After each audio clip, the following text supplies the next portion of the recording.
ముఖ్యమంత్రి గారు, సహచర కేబినెట్ మంత్రులు, ఎమ్మెల్యేలు, ఎంపీలు, ఎమ్మెల్సీలు, కార్పొరేషన్ చైర్మన్లు, రాజ్యసభ సభ్యులు, పార్లమెంటు సభ్యులు కూడా ప్రత్యక్షంగా వారి వారి పరిధిలోని కేటాయించిన ఏరియాల్లో వాళ్ళు విస్తృతంగా పర్యటించి ఈ గడిచిన 2 సంవత్సరాల్లో రాష్ట్ర ప్రభుత్వము పేదవాడికి, తెలంగాణ ప్రజలకి ఏ విధంగా అభివృద్ధి సంక్షేమాన్ని తీసుకెళ్లిందో, ఇంకా ఎక్కడైనా ఈ పేదవాడికి అందని సంక్షేమ కార్యక్రమాలు కానీ అభివృద్ధి జరగని ప్రాంతం కానీ ఉంటే దాన్ని ఐడెంటిఫై చేసి వాటన్నిటిని పరిష్కరించే దిశగా ఈ 99 డేస్ కార్యక్రమం రేపు జూలై 12 నాటికి పూర్తి కాబోతుంది. దీంట్లో నేను శాసనసభ్యుడిగా ఉన్న నియోజకవర్గం ఖమ్మం జిల్లాలోని పాలేరు నియోజకవర్గంలో 14 క్లస్టర్లుగా చేసి 14 క్లస్టర్లలో సుమారు 14 రోజులు ఈ గడిచిన 25-30 రోజుల్లో నిన్నటికి చివరి క్లస్టర్లో ప్రజల వద్దకే ప్రభుత్వం అనే కార్యక్రమంలో భాగంగా ప్రజా దర్బార్ కార్యక్రమాన్ని మీ అందరి సహకారంతో, అధికారుల కోఆపరేషన్తో కంప్లీట్ చేయడం జరిగింది. ఈ ప్రజా దర్బారులో వచ్చిన అంశాల మీద, ఈ ప్రజా దర్బారుకు సంబంధించిన పర్సనల్ గా నా వ్యక్తిగతంగా నేను ఏదైతే కళ్ళతో చూశానో, చెవులతో విన్నానో అది మీ ద్వారా రాష్ట్ర ప్రజలకు తెలియాలనే ఒక ఆలోచనతో ఈ సమావేశాన్ని ఈ రోజు ఏర్పాటు చేయడం జరిగింది. ఈ 14 క్లస్టర్లో సుమారు 24,900 పైచిలకు అర్జీలు రావటం జరిగింది. అది అర్బన్ ప్రాంతంలో కానీ, రూరల్ ప్రాంతంలో కానీ, అంటే రమారమి ఒక 15-20 తక్కువ 25,000 అర్జీలు రావటం జరిగింది. ఈ అర్జీల్లో ప్రధాన అంశం 11,000 అప్లికేషన్లు ఇందిరమ్మ ఇళ్లు కావాలని, సుమారు 5,200 అప్లికేషన్లు ఆసరా పెన్షన్లు కావాలని, 4,300 అప్లికేషన్లు భూములకు సంబంధించిన అంశాలు. ఈ భూములకు సంబంధించిన అంశాలలో ప్రధానమైన కొన్ని వివరిస్తాను. సాదా బైనామాల అంశం. ఆనాడు ధరణి చట్టాన్ని తీసుకొచ్చేటప్పుడు తీసుకురావడానికి కొన్ని రోజుల ముందు ఆన్లైన్ లో మీ సాదా బైనామాలకు సంబంధించిన అంశాలని అప్లోడ్ చేసుకోమని ఆనాటి ప్రభుత్వ ఆలోచనలు, సూచనలకు అనుగుణంగా రాష్ట్ర వ్యాప్తంగా భూములున్న ఆసాములు సుమారు 9,26,000 అప్లికేషన్లు అప్లై చేశారు. కానీ ఆ ధరణి చట్టంలో ఈ సాదా బైనామాలకు సంబంధించిన అంశాన్ని చేర్చని కారణంగా, ఆ చట్టంలో ఈ అంశమే లేని కారణంగా ఆ సాదా బైనామాలని ఆనాటి ప్రభుత్వం గాలి వదిలేసింది. భూభారతి రైతులకి ఒక చట్టం లాంటి చట్టాన్ని తెచ్చుకొచ్చినప్పుడు ఈ అంశాన్ని ఆ చట్టంలో చేర్చబడి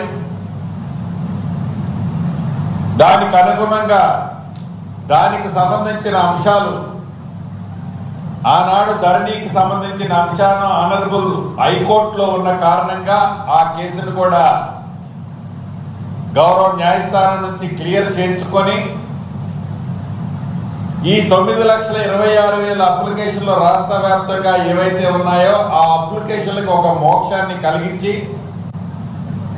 ఈ భూభారత్లో కూడా ఎవరైతే సాదా బైనామా అంటే తెల్ల కాగితం మీదనో 100 రూపాయల కాగితం మీదనో రిజిస్ట్రేషన్ కాకుండా ఈ భూమిని నేను అమ్మాను మేము కొన్నాము అనే అగ్రిమెంటుని సాదా బైనామా అంటాం.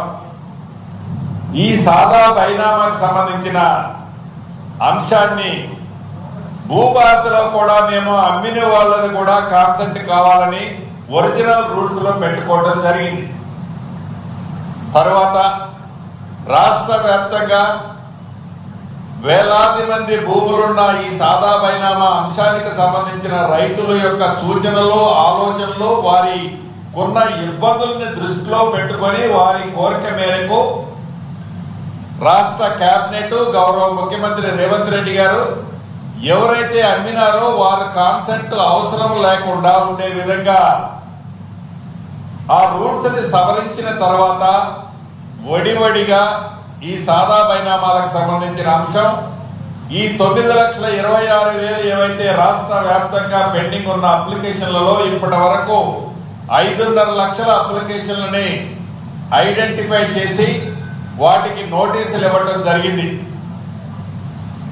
మిగిలినవి కూడా రాష్ట్ర వ్యాప్తంగా నాకు తెలిసి మాక్సిమం ఔటర్ లిమిట్ నోటీసులు ఇవ్వడానికి ఇంకొక 15 రోజుల్లో పూర్తవుతుంది. దాని తర్వాత యాజ్ పర్ యాక్ట్ ప్రకారం 30 డేస్ నోటీస్ పీరియడ్ ఉంటుంది. దాని తర్వాత ఎలిజిబుల్ ఉన్న సాదా బైనామాలన్నింటినీ కూడా పరిష్కరిస్తామని గతంలో కూడా నేను 1-2 సార్లు ఇదే మీడియా మిత్రుల ద్వారా రాష్ట్ర భూములున్న రైతన్నులకు అందరికీ తెలియజేశాను. అదే విధంగా ఈ ప్రజా దర్బారు నా నియోజకవర్గానికి సంబంధించిన దాంట్లో కూడా సుమారు 23-2400 అప్లికేషన్లు రావడం జరిగింది 4,300లో. మిగిలిన 2,000 అప్లికేషన్లు తరతరాలుగా భూముల్లో ఉన్న ఆ భూములు మా ముత్తాతకి రాలేదు, మా తాతకి రాలేదు, మా నాయనకి రాలేదు, ఇప్పుడు మాకు కూడా పాస్బుక్లు రావటం లేదని వారు ఒక ఆవేదన వెళ్ళబోచడం జరిగింది. అటువంటి సైజబుల్ గా ఉన్నాయి. భూమి ఉంది కానీ పాస్బుక్ లేదు. ఆ నెంబర్లో ఆ సర్వే నెంబర్లో ఉండే భూమి అంతా కూడా భూమి లేని ఆనాటి పెద్దలు వారు పాస్బుక్లు తీసుకున్న కారణంగా ఆ ల్యాండ్లో ఈ ఉన్న భూమి ఆసామి ఎవరైతే సిట్టింగ్ లో ఉన్నారో వారికి కొంట భూమి కూడా మనం ఎక్కలేని పరిస్థితిలో ఆ నెంబర్ యాక్సెస్ కావటం వల్ల ఎక్కలేకపోయాం. ఈనాడు ప్రభుత్వం రాష్ట్ర వ్యాప్తంగా మొదటి విడత ప్రతి జిల్లాకి 70 రెవెన్యూ గ్రామాలు తీసుకొని ఈ 70 రెవెన్యూ గ్రామాలకు సంబంధించిన ప్రతి అంగుళాన్ని సర్వే చేసి ఈ సర్వే ద్వారా పొజిషన్ లో ఎవరైతే ఉన్నారో వారికి పాస్బుక్లు ఇస్తూ పొజిషన్ లో లేని వారి పాస్బుక్ని క్యాన్సిల్ చేసే చట్టాన్ని కూడా తీసుకొచ్చాం. దాంట్లో మొదటి విడతగా మన జిల్లాలో కూడా 70 రెవెన్యూ గ్రామాల సర్వే ఇప్పటికే కాకరవాయి నా నియోజకవర్గంలో ఆల్రెడీ చేశాం. ఇలా కొన్ని గ్రామాల రాష్ట్ర వ్యాప్తంగా ప్రతి జిల్లాలో 70 తీసుకుంటున్నాం. ఇందాక నేను ఏదైతే నా నియోజకవర్గంలో సైజబుల్ గా భూములుండి పాస్బుక్ లేని రైతులు ఉన్నారో వాళ్ళకి ఈ సవరణ ద్వారా సర్వే చేయించి ఎస్పెషల్లీ స్పెషల్ డ్రైవ్ చేసి ఈ పాలేరు నియోజకవర్గానికి సంబంధించిన ప్రజా దర్బార్లో వచ్చిన అప్లికేషన్లు దానికి సంబంధించి పరిష్కరించబోతున్నాం. అదే విధంగా ఒక సర్వే నెంబర్ లో ప్రభుత్వ అవసరాల కోసం ఎక్వియేషన్ 5 కుంటలో 10 కుంటలో చేస్తే ఆ సర్వే నెంబర్ మొత్తం ధరణిలో ప్రొవిడెంట్ లిస్ట్ లో ఉంది. అదే కంటిన్యూ వచ్చింది. ఇంకా అటువంటి కూడా పట్టా భూముల్ని ఆ ప్రొవిడెంట్ లిస్ట్ నుంచి కూడా డిలీట్ చేసేది ఆల్రెడీ ఆల్మోస్ట్ క్లియర్ చేశాం.